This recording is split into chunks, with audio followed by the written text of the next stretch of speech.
बिटरा जे शेख मोहल्ले जे रहवासी पारां वापडा अख़्तियारनि ख़िलाफ़ एहतजाज इंसाफ़ जो मुतालबो। मज़दूर हिम्मत अली अबड़ो एहतजाज कंदे चयो त वापडा अमले ज़ुल्म कंदे 70,000 बिजली जो बिल मोकिले छॾियो आहे, जॾहिं त हर महीने बिल क्लियर कंदो आहियां।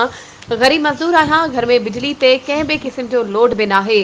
सोलर प्लेट ते अक्सर पखा हलाईंदो आहियां। वापडा जो एसीओ ऐं अमलदार ज़ुल्म कयूं वेठा आहिनि। हर महीने बिजली जो बिल पियारींदो आहियां, पर हिन महीने बिजली जो बिल 70,000 मोकिलियो वियो आहे। ऐं मज़दूरी करे घर पियो हलायां, गरीब मिसकीन आहियां, 500 खां 700 कमाए घर पियो हलायां।